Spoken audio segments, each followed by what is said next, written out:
All right. 3, 2. Fuck.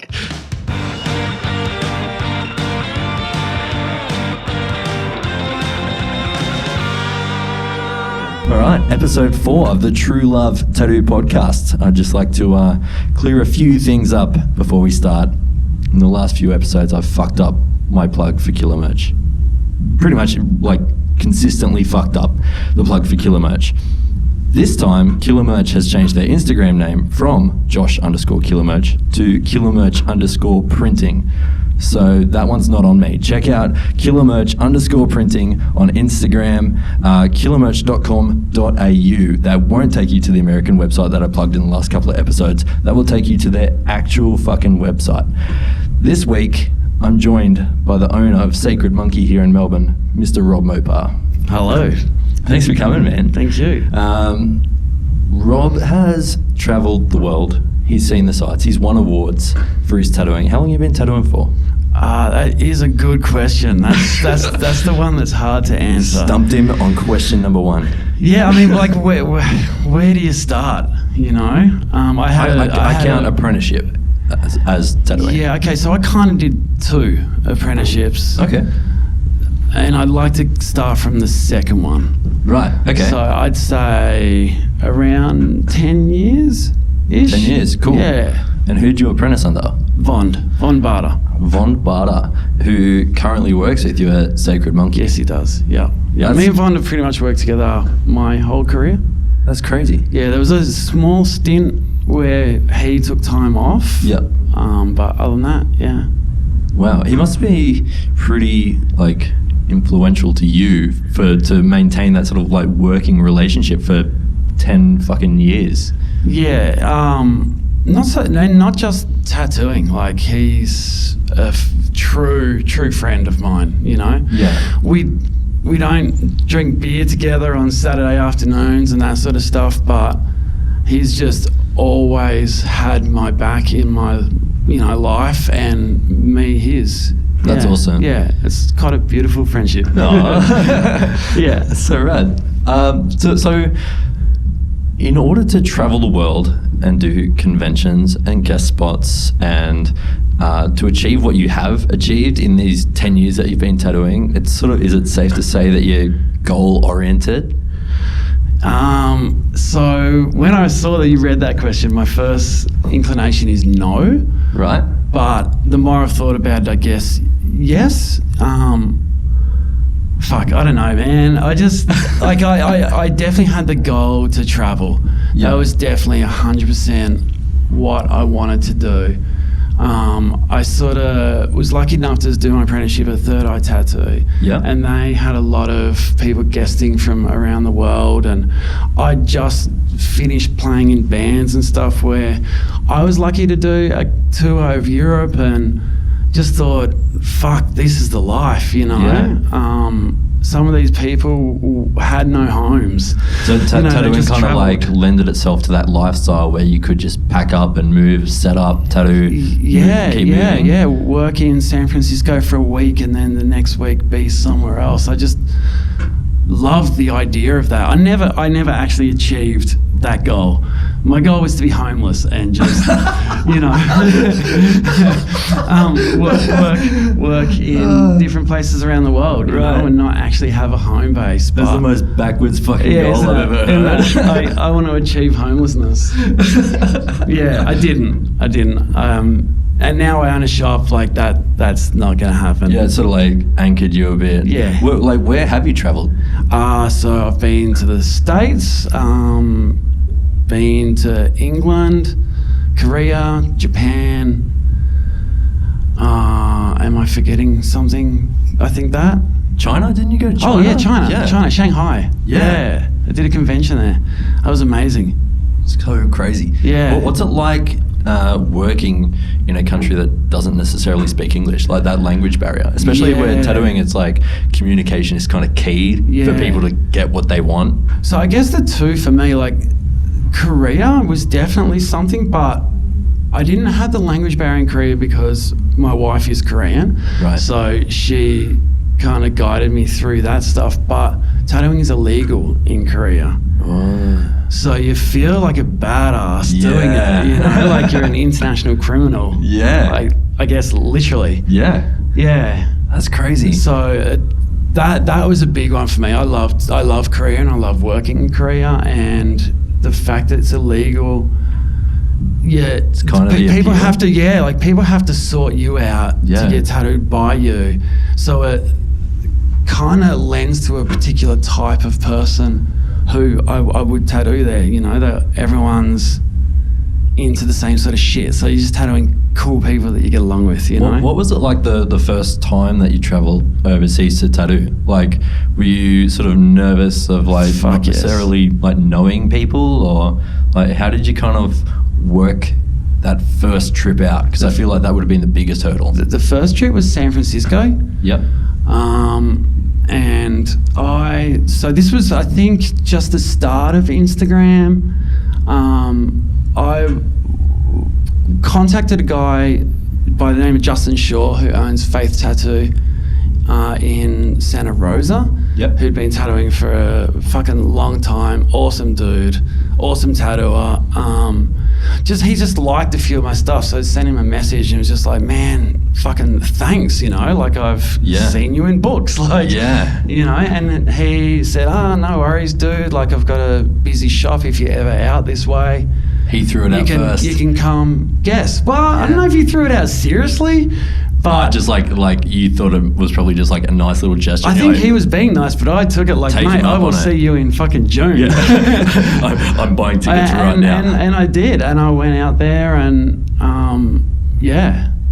That's crazy. it was amazing. He was such a cool guy. Like, he builds choppers, and I ride a little bit, so I got to ride with him and a bunch of his guys through like all Santa Rosa and Petaluma, and amazing fun stuff. Sick. Had you gone there with bookings? Had you managed, or did you like do the whole walk-in thing going over there? Like, Yeah, I did more walk-ins with that. cool. I did a little bit of my own stuff, but it wasn't what Instagram is now that first time. right. So with the coming of Instagram, that for me changed everything. You know, you can go somewhere over the other side of the world and have bookings, people that follow you, you know. It's crazy. Yeah, crazy.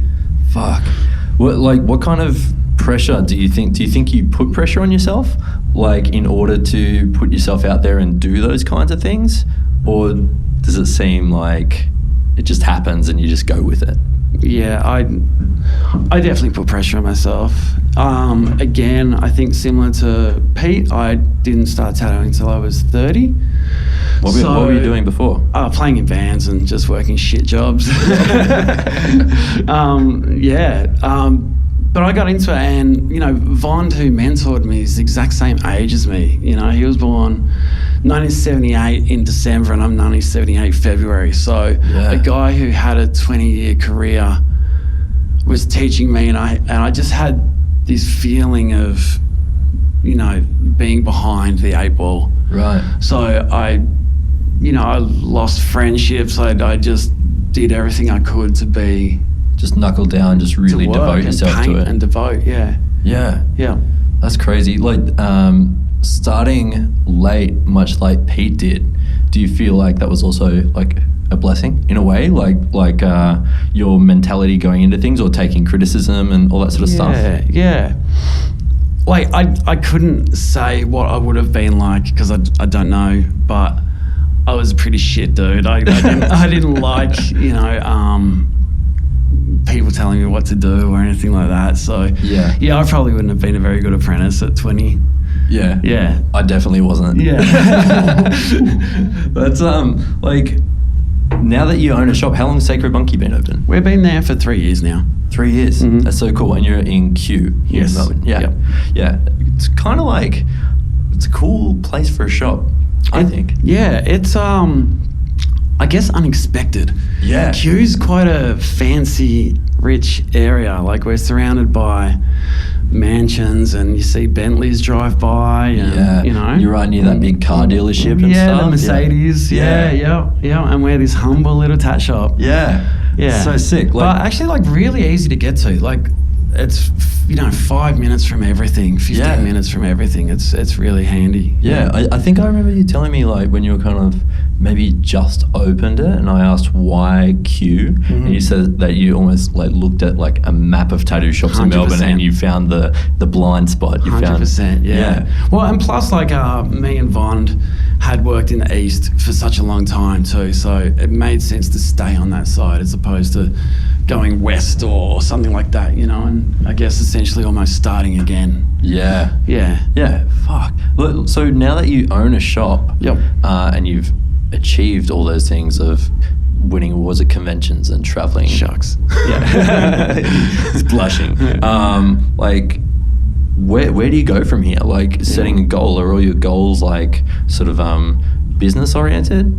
Or like creative, or these past 3 years has been business, has been the shop. I've been concerned with making sure that runs and that can look after itself, and I've been concerned with my guys, making sure they're all happy and have a good place to work, and it's all running sufficient. So I feel like I really stopped painting and definitely stopped traveling and all that sort of stuff, where now we have an awesome shop manager, Lana. She's super on the ball, she's running it, it's great. I can now kind of start looking at traveling again. Yeah, which cool. I can't wait to do. Yeah. What do you want to go to like revisit the places you went to? Definitely revisit. And Japan, I've got some friends out there that have invited me to come work, so I want to do that because, and I don't know, people probably don't know, but I try to specialise now in Japanese tattooing. Yeah, like when I first met you, you were very much the American traditional dude. Yeah. You like your wife Edie, you've done like so many of her tattoos. Yeah, she's got like a American traditional bodysuit. Yeah, and it's fucking sick. Yeah, thank you. And then at some point you just sort of started gearing yourself more towards like large scale Japanese stuff. Like what was the change? What was, like, were you just bored doing one thing, or? Yeah, no, not bored. I guess it's just, for me, it was like the progression. So I went from doing, your palm-sized trad tat to, the more I delved into that world, the more I got interested in trad bodysuits and that whole carny world and that sort of stuff. And the more you look into that, well, the more you see the Japanese influence. And then you were just starting to see like similarities, and that sort of just led you down a path, like it was just the natural progression. For me, for me, that progression. I still love doing traditional, and I'd still, any day of the week, I'd love to do a traditional back piece or whatever, But that's so fucking sick. Like, I feel like with Japanese stuff, a lot of people listening probably aren't aware. There's so many like rules, and there's almost a science to it and all that sort of stuff. It's not like you can just wake up one day and be like, I'm going to do Japanese. Yeah. So it's something that you probably like bunkered down and had to like learn a lot about. Yeah, I geek out on all that sort of stuff. And same with American traditional too, but I geek out on the rules, because I guess you can do Japanese and be amazing at it and not care about the rules. Yep. Where then it can be technically wrong if you pair certain flowers with other flowers, or like if you got autumn flowers and you put them with spring flowers, like that doesn't make sense. And in Japanese tattooing, if it's traditional Japanese, you should be paying attention to water, all the elements, all the seasons, and then you've got the mythology that goes with it and the characters and their stories. Were you scared to start tackling like really big Japanese sort of stuff, or were you kind of like, I got this, that first sort of like Japanese like sleeve or whatever with all the crazy background sort of stuff? It's so like with trad tattooing, there's not really backgrounds. Yeah. So it's like this whole new skill set that you have to learn. Yeah. Like, it's definitely something else. But I mean, like I was a walk-in tattooer for 6-8 years. So I got to do some Japanese stuff, and I got to do some Polynesian stuff, and I got to doing walk-in stuff. Yeah. Do you still enjoy walk-ins? Like, I don't get to do them. Right. I don't get to do them anymore. Yeah. I'm kind of, if the opportunity presents itself, I have fun with it. Yeah. But it often also reminds me how much harder walk-ins are. Right. Which is sort of like, for a lot of people that start, that's sort of like just what they get given to do. It's the cruel irony of tattooing. Like the hardest shit you do is what you do at the start. Like that little perfect, symbol. The Roman numerals, man. I fucking hate doing those. They're the hardest thing in the world. They really are. There's sort of like that no margin for error, and they're all consistent. So and if it's you always fuck on one, the it's wrist. fucked all of them. And it's always on the wrist, and you know that person's the only tattoo they're ever gonna have. Yeah. Do you still get those moments where you just really sweat over a tattoo? Only if I'm doing Roman numerals on a wrist. Yeah, so like the sort of nerves, like tattooing 10 years, you feel like you've got a handle on the nerves when it, like, for most shit. Yeah, I don't get worried about setting up for a Japanese sleeve or something. Yeah. Like you're pretty fucking chill, dude. I don't think I've ever seen you stressed or worried or anything. It's all like, on the inside. Like the dark is like beneath the surface. It's just like paddling like crazy.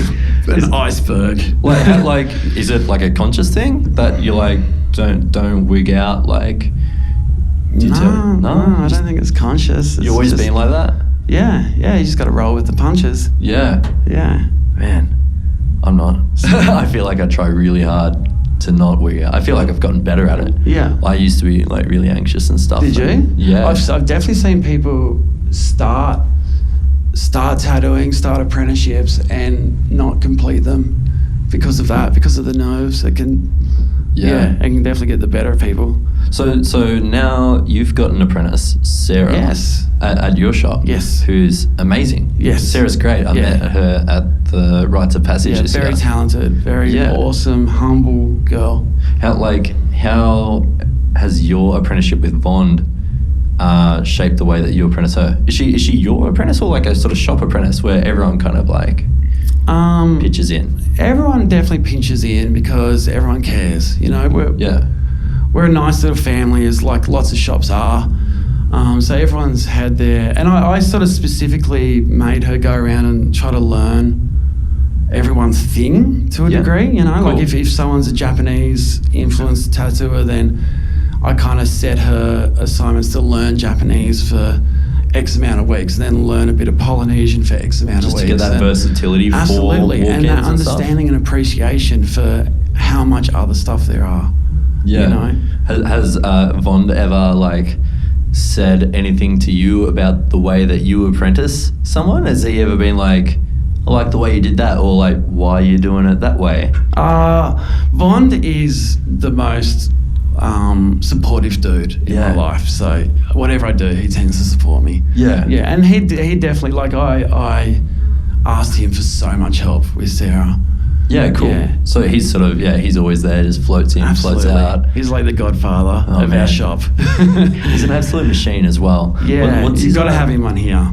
You've got to have him on here. I'd love to. Yeah. What's his Instagram? It's like Von Tattoo, I think. Yeah. People should definitely check him out. He just crushes everything. Yeah, he can do everything. Yeah. So is there sort of like anything that he maybe said to you early on that you still think about all the time? Like, has he ever just sort of like just dropped a little nugget of wisdom on you and you're like, fuck? I mean, I guess, but I don't remember them off the top of my head. Yeah, they're just in there. They're just floating around, sort of. Yeah. I mean, he, with my training, stuff like that, he definitely taught me how to look for reference and study what it is that you're doing before you even think about drawing. Right. 80% of the tattoo is your research. Yeah. And that's something that you've passed on to Sarah as well. Yeah, I hope so. Yeah. Yeah. Man, like, what kind of advice do you have for the people that like don't really feel like they have much of a direction when it comes to like buckling down and like sort of making goals or like going after things? I feel like so many people are just sort of waiting for the light bulb to just switch on and for them to just like, oh, this is what I do, instead of like, what can they actively do? I mean, I used to have like a little saying I said to myself is like, when in doubt, just trace a panther out.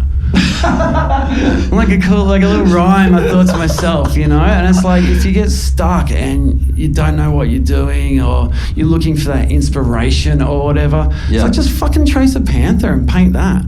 What was it's that? going to be rad, you know. And before we came in here, what was that quote that you told me about inspiration? Oh man, I got it wrong. I wish you didn't bring it up.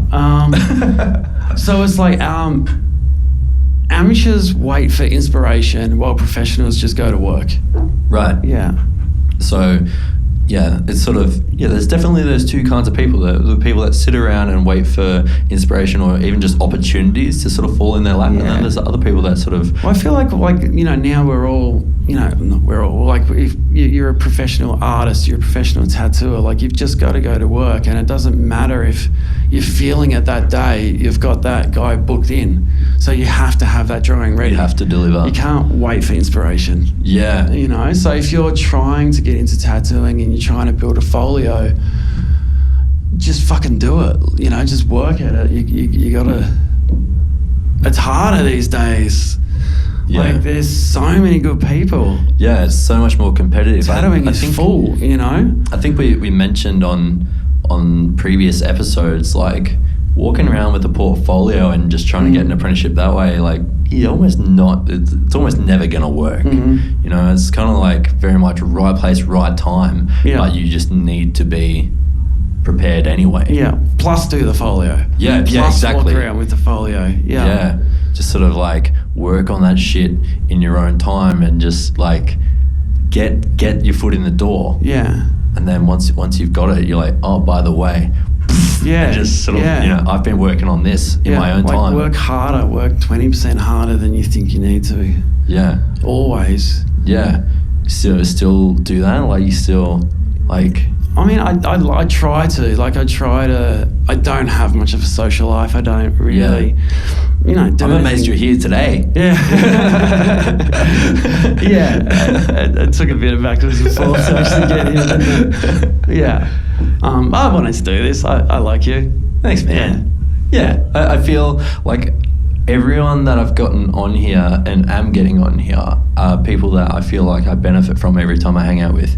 Yeah. And you are very much an example of that. Like, thank you. Like, we went and got burgers one time. Like, your wife Edie and myself, and then I just left. I'm like, fuck. I feel like I know like 20% more than when I went in there. You know, just from hanging out, just talking shit. Yeah. So I feel like if I get that, then by having people like you on here, people listening will get that too. Maybe. Yeah, we'll see. If not, that's on them.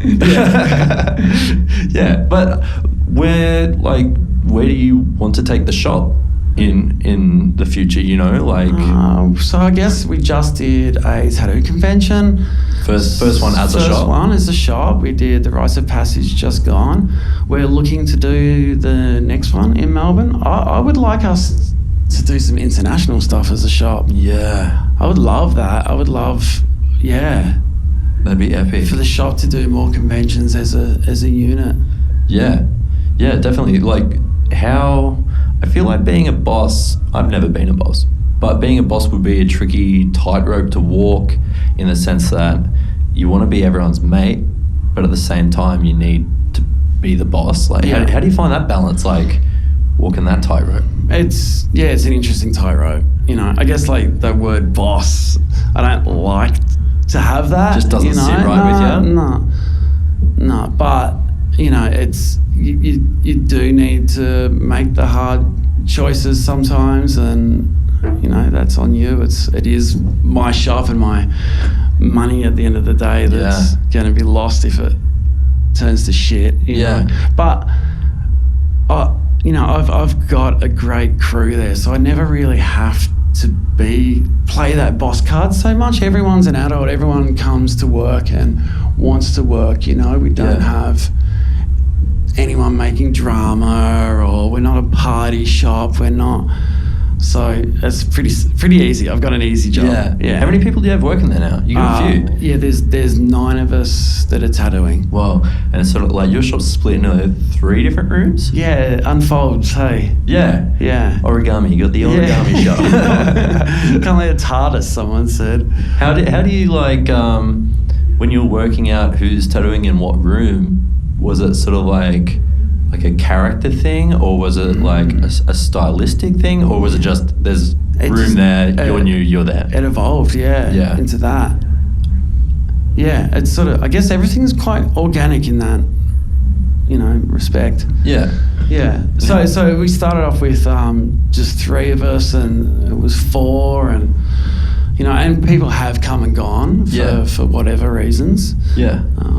And yeah, it's just where we are now. We've had to expand and open rooms that weren't meant to be rooms. And we're about to do a little bit more renovation, and then it'll be done. Yeah. Yeah. Sick. Quite excited for that, actually. That's so cool, man. Yeah. What's it like going to work every day with your wife?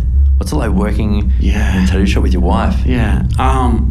For me, awesome. I get that most people wouldn't be able to do it. Yeah. But we're just mates, so it works, And for a lot of the time too, when you're tattooing, you're not often, like I feel like I don't even see her sometimes. Like I'll be tattooing and I'll be with my client and then she's with her client, so you're directing your energy and stuff towards them. So by the time you finish and you're driving home, you almost have that, how was your day? Yeah, true. Still, even though we're in the same room. I remember a couple of years ago, like you and I were hanging out and you said to me, like, while you're tattooing, like your boss isn't your boss, your customer is your boss for that time that they're there. Yeah, to a degree. And that's one of those things that, in fine print, to a degree. Well. Yeah, like It's one of those things, because I feel like absolutely they're contracting you to do some work. Yeah. But you also have to know the guidelines, because they don't, without trying to be a dick, I've geeked out over this Japanese stuff and I've read all the fucking books and all this stuff which you can't expect them to have done. So you sort of got to guide them like, oh, maybe you shouldn't do that colour in that. Yeah. Because, you're just more it's not going to work. And you've got the knowledge that you can sort of educate them a little bit and point them in the right direction. But totally. I think like when you were talking to me about it, it was more like a respect thing. Yeah. Yeah. And I think about that every day. Yeah. Yeah. One of those little nuggets that you probably weren't aware of, but I remember someone said it to me. It was one of the guys from Santa Rosa, Andy Chisholm. He said it to me and it stuck with me, so I could glad I passed it on to you. Yeah. Who else have you just like picked things up from like that? Traveling so many people, like that's the most beautiful part about it.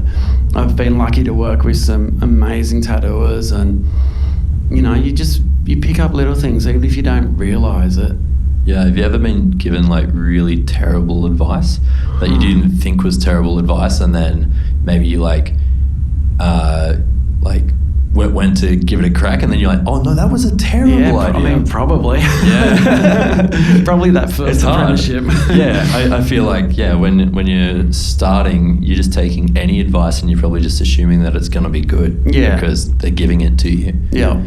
But you'll soon work out that it was a dud. Yeah. Yeah.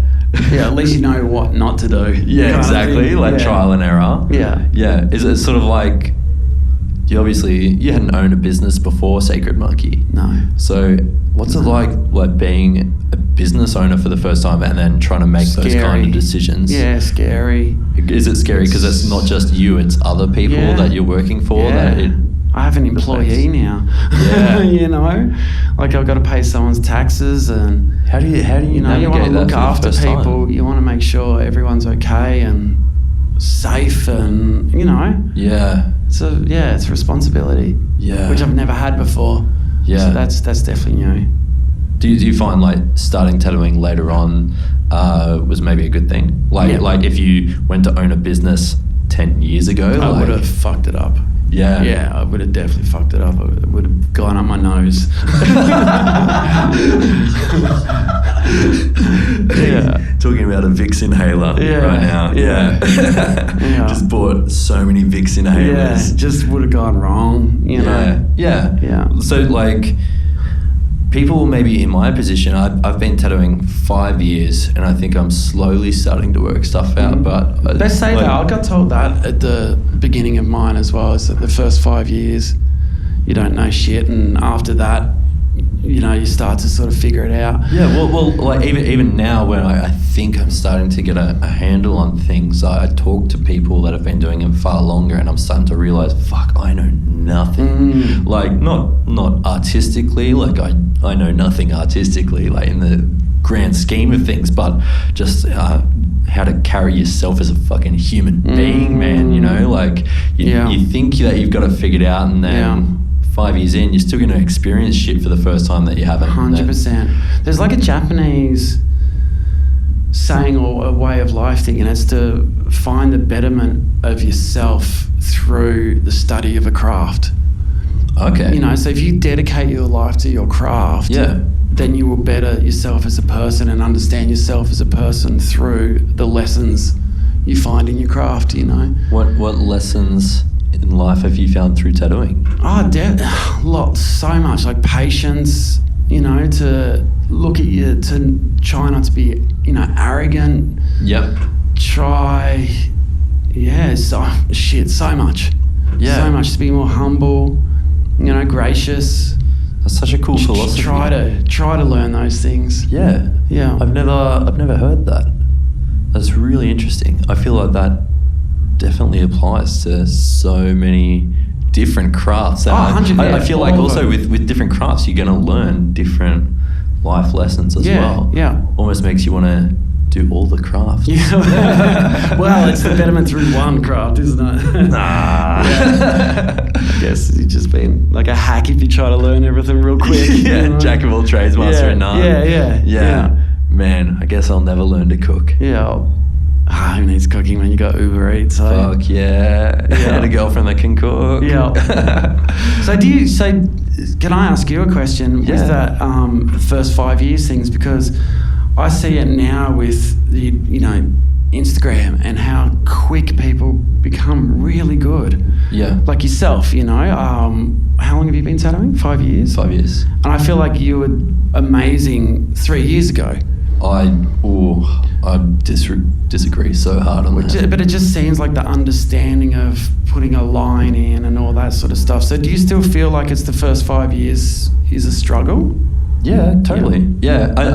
I talked to Reese Gordon about this a while ago. Reese Gordon owns Little Tokyo in Sydney, and he said to me when he started 20-something years ago, you know, you had to make your own needles. Yeah. You had to like maintain your own machines, and there wasn't so much, like rotaries weren't really a thing, but like everything was kind of on you. Yeah. You know, people were still making their own inks and shit. Yeah. So like if you make shit equipment, then you're gonna do a shit tattoo. Whereas now everyone has the benefit of all these 100%. suppliers, and you're just buying the best of the best shit straight up. And knowledge is just out there.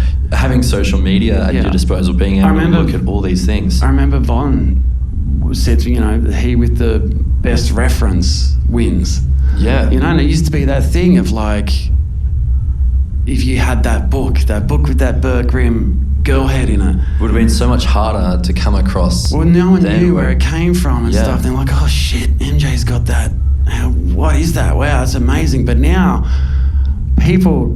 clients ask, can I have that Burke Rim head? Yeah. You know? Yeah, it's mental. It's out there. So I feel like people, it seems like they're doing better, faster, just because of the more tools and stuff they have at their disposal. Yeah. Like tools being reference or like just networking. And the iPads, we've got the apps that draw scales now and stuff. Yeah, like, it's crazy. It's almost like you don't even need to know how to draw to fucking get by, which is kind of scary, and it sort of dehumanizes the artwork. You still do. I think you still need to, but like there are totally people that get away with just tracing. Like, but I guess that's always been a thing, hasn't it? Yeah. It's just that there's more tools for them to be able to do that. To do it better. Yeah. I guess then the client wins. Yeah. That's a good thing. Here's us drawing like fucking idiots. Yeah. But I don't know, man. I think for like back in the day, it would have been harder as well, because tattooing just used to be that thing. It was like that sort of, you're a rebel, you're a bit of a misfit, you know? It's like everyone, it was like magicians not revealing their tricks. Like absolutely. You just had to figure shit out for yourself. Tattoo shops were scary, mysterious places. Yeah. You know, I remember I got my first tattoo in 1993. What was it? It was a wizard holding a crystal ball. That is fucking dope. And the crystal ball had a skull in it, which actually Lone Wolf tattoo, Reese. Yeah. I walked in, he was guest spotting at my shop, and I walked in and he was tattooing that exact tattoo. Same one. On someone. So I got the stencil and I stuck it on my wall. That is amazing. Yeah. It's gone now. It was in the way. It was on my shoulder blade. I got a back piece, so it's gone. Yeah. But yeah, like I remember like going in there and I had to pick it off the wall, and you know, you didn't know anything about tattoo shops. There was maybe 3 magazines, and 2 of them were wrapped in plastic next to like motorbike magazines and stuff. So, yeah, you couldn't. Yeah. Yeah. I mean, and there was definitely people out there who did know better and would source. You know, people like Trevor McStay were out there, and he's always been there. Trevor has Dynamic here in Melbourne. Yeah. He's an institution. Yeah. Well, I know he's a huge influence on people like Reese Gordon, who in himself is an institution. Yeah, you know? Yeah. Well, that's it. That's what I'm saying. So I would have been getting tattooed off, you know, guys from sort of Reese's era and that, and then there was always like Trevor there, you know, so if you had looked into it, you had done the more research, you could find it. It's still there, but now I guess people can find it from their phone in their bed while having a poo. Not in their bed, but they could be on the toilet having a poo and find the best, you know, tattooer in Melbourne for whatever thing it is they want to do. Yeah. Oh my God. Yes. Yeah. That's the thing. It's people are. They can just access everything just on their phones. Yeah. You know, like pretty amazing. For free. Yeah. You know, you don't have to go to a library or a secondhand bookshop and find these old art books just to find like where the old boys used to get their references from. Yeah. You know? Yeah. Woodblock prints. Yeah. Stuff like that. Yeah. Is that sort of like doing big Japanese stuff now? Is half the fun finding references? Well, I think like one of the things I like about Japanese is that, you know, everyone, like that reference is out there. Everyone can find that koi or that samurai, and you can trace him out to your heart's content, and you can stencil it and you can tattoo that, but you can't fake the background. Yeah, because you just have to sort of do that as you go. You kind of got to draw that on. Well, at least I do. Maybe I'm doing it wrong, but I feel like that's one of the parts you can't fake. You can't fake composition, and you can't fake Japanese background. Yeah. Whereas you can, I guess, trace out the character. Did you have much of like a art background before you apprenticed? Yeah, I did. I did a visual art diploma, and then I got a fine art degree. Yeah. Yeah. Do you feel like to get ahead, people kind of need that? Absolutely not. Absolutely. Yeah. There's plenty of amazing tattooers out there who have no artistic formal training. Yeah. You know, I feel like you get that in a good apprenticeship, and if I had spent that 5 years doing tattooing as opposed to doing that art course, I'd probably be a better tattooer. Yeah, right. Yeah. Like learning on the job as opposed to just getting a piece of paper. Yeah, it's not exactly related to it. Yeah. But I did photography and graphic design at uni, and whenever people sort of hear that, they're like, oh, like that would have helped you heaps with tattooing. It's like, fucking not at all. Not really. Like, I feel like maybe subconsciously, and maybe some things, like I feel like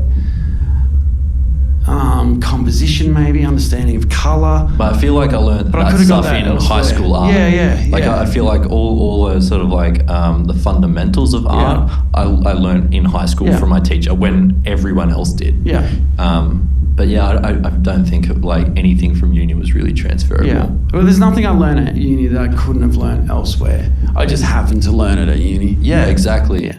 Yeah. Do like when you did like your diploma in fine art and stuff, were you doing that thinking that you were going to get into tattooing? Or No, absolutely not. where did you think you were going to take it? I had no idea. You just liked it? Yeah, I was just doing something. Yeah. Just doing what I liked. Then from there, like I just got more in love with playing in bands.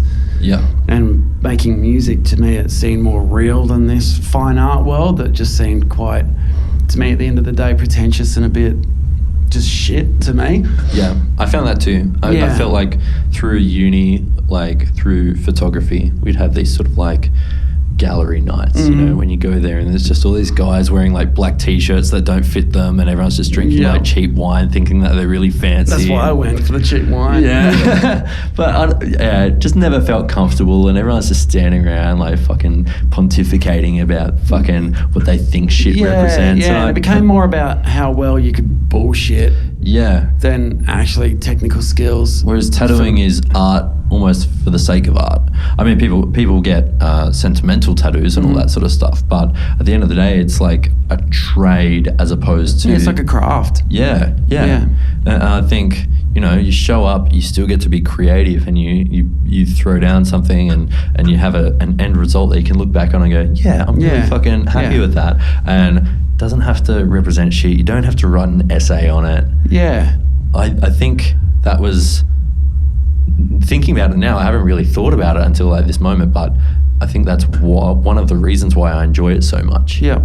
You know, you still get to be creative. Yeah. Even like with graphic design stuff, it's problem solving. I think maybe that was transferable I to do tattooing. like the problem solving, and I like the rules and the lineage of it. You know, like all that stuff I find really attractive. Yeah. Like, do you get stumped some days when people like request things and you just sort of hit that wall? You're like, fuck, how am I going to make this work? Sometimes. Yeah. Sometimes, but not so much anymore. Like I don't really get people asking me for stuff that's too... You sort of got that established like there. client base where people are coming to you for a Rob Mopar, Japanese or trad tattoo. I'm pretty lucky for that, yeah. Yeah. Like you said earlier, you can't really have like an off day. You need to show up and you need to deliver, and you can't wait around to be inspired. Yeah. Like how, like, is there a way in order to do that? Like a process where you can sort of break it down, being like, all right, fuck, I'm not feeling fucking like really creative or motivated today, but I still need to make this fucking happen? Or do you just let that sort of the deadline like do its work? You just do it. You just do it? Just don't listen to the inner little self telling you all the bullshit that it's telling you. You know, and I don't drink and I don't party. I don't do anything else that's going to stop me from trying to make a good tat. Yeah. No, I mean, there's out there people who can party and rip fucking amazing tattoos. It's just I'm not that person, you know. So yeah. Did you learn that from experience? Did you? I got into tattooing late, so I did all that shit when I was playing in bands. You know, like, so I got involved in all the bullshit and all that stuff, and I guess I got it out of my system. So by the time I got into tattooing, I feel like I've only been horribly hungover once. Okay. And maybe twice. Yeah. The first one I think about all the time, and it's I'm not going to party on a school night because of that one fucking day. It was like a really busy Saturday in Wagga, and it was like walk-ins, like just one after the other, and I had to do a tattoo that had tattoos, like, you know, those ones where it's like you're doing like a pin-up that has tattoos. Yeah. So and they're always like one needle in there blue. Yeah, just real fucking tedious. Yeah. And I'd been out very late the night before with Kyle, the now apprentice at Conspiracy, and he was the shop guy at the time. And we'd fucked up. We went out Friday night, for one drink, and it escalated. Yeah. And we showed up to work the next day, and Kyle is sitting cross-legged on the floor, trying really hard to plug the vacuum into the wall and just struggling with that. Sounds nasty. And then I'm like, I have a day full of tattoos. Yeah. And my boss had no idea. Yeah. Like somehow we played it off. Do you find that as soon as you start tattooing, all the shit goes? Nope. No. Okay. No, this was a fucking nightmare from start to finish. And if I had like a 10-minute gap between appointments, Dan was shoving a walk-in in there. Ooh. And it was crazy. It was just one of those like busiest Saturday of the year. Yeah. And at the end of the day, Dan's like, do you want a beer? I'm like, fuck no. Yeah. And then we like came clean and we're like, we've been bent all day. Yeah. And like, I just want to go home and sleep. Yeah. And he goes, oh, well, if you can show up that bent and work the way you guys did, Then go for it. Go for it. And I'm like, nah, like Yeah. that was enough for me. Like, Yeah. I'm like, this will never fucking happen Yeah. again. And yeah, I can't think of anything worse. And I think it kind of scared me too. Yeah. Like, by just being silly and doing something like that, then it's on people forever. That's the thing. We've got a lot of responsibility. Yeah. You know? Yeah. I hope everything that day panned out okay. I still tattoo the girl that got the tattoo with the tattoos. Well, if they come back, then yeah, you know, she knows this story. Yeah. Yeah. But I think a lot of people consider tattooing to just be, you know, rock and roll and you know, like oh, it's so cool, man. Like you can get fucked up and then you just swing into work and do all that sort of stuff. Like what do you think is the biggest misconception about tattooers in general? Oh, gee. I mean, maybe there is one, you know, typecast person. Like we're just people, and there's so many different versions of us. Yeah. There's so many different people have come into this thing, and they're all different walks of life with different backgrounds, and yeah. Is like Vond, was he quite like you are now, in the sense that very sort of like well, professional for one, but you know, like he would sort of show up and he's like, yeah, like no drinking, like no drugs, I'm gonna fucking show up and give it my all, like every kind of day, and you sort of like modeled yourself a bit off that? I mean, definitely like Vond and Marshall from Third Eye as well. Yeah. 100% distilled in hard work, and tattooing is number one. Yeah. You know, which I fucking appreciate. You know, I appreciate that a lot. Yeah. And then like you try to, well, hope that rubs off on all your crew as well, and then Well, hope that they just have it themselves. Right. That Well, like Sarah's kind of young. Sarah's young. Yeah, she's like 21 or something. Yeah, so she's sort of that age where you kind of want to go do all that shit, hey? Yeah. How's like... Well, she was working to put herself through her apprenticeship. She was working at a bar. Yeah. So she would work till like 4 a.m. and then get to the shop and, you know, clean and get our lunches and coffees and stuff. So she did it hard. Yeah. But she's finished up that now. She's tattooing full time, and, you know, we'll see. Yeah. But she's not really a party. I feel like working in Kind. hospo goes one of two ways. It's either going to like cure you because you're like dealing with all those drunken Yeah, fuckheads, or you become part of it to deal or with it's it. like we've just finished and it's time for kick-ons. Well, she definitely had a fair share of those. Yeah. But Yeah. yeah, I mean, for me, it's like, I guess the same as what Dan said to you. If you can do it, then do it. Yeah. But if you come to work and you're shit and you can't do your job, then we'll have an issue. Yeah. Yeah. I mean, Sarah's amazing. She Yeah. doesn't drink. She doesn't really party. She's so dedicated to tattooing, you know, so she's good. She's someone to look out for, people. And her Instagram is SKE tattoo or something? Yeah, that's the one. Yeah. Thank you. Yeah. Yeah. If there's an underscore in there, I'm sorry, Yeah, Sarah. I'm pretty sure, but... SKE. I'm pretty sure that's Yeah. Well... SKE Tattoo. Check her out. Yeah. And check out my wife too. Edie Mopar. Any underscores, anything tricky in there? No, I don't think so. I think that's pretty much straightforward too. Yeah. It's crazy that like when you're no, it's Edie_Mopar. Yeah. Yes. When you're on the phone, you just like almost muscle memory can type it, and then when you say it out loud, it's Don't know. Who knows phone numbers anymore? Nope. I still remember like my childhood best I mate's remember my home phone childhood number. and my auntie's childhood number Yeah. from 1989 or whatever. Yeah. These days, I feel like I'm flat out just like remembering the emergency services number. Yeah. 911, right? Well, Rob, thank you so much for coming in. Thank you. I really appreciate it. And anyone listening should definitely go down to Sacred Monkey Tattoo here in Kew. Get tattooed by Rob, get tattooed by Vaughn, get tattooed by Sean, get tattooed by Saskia, get tattooed by Sarah, get tattooed by, who have I missed? Kate, Dan, Luke, Sarah. They're all there. You did well. Man, I my memory just failed me. It got to the point where I couldn't remember if I said Edie twice or not. She's worth saying twice. She's worth saying. He's in the good books. Rob, thank you so much, man. I appreciate it. I really appreciate being asked.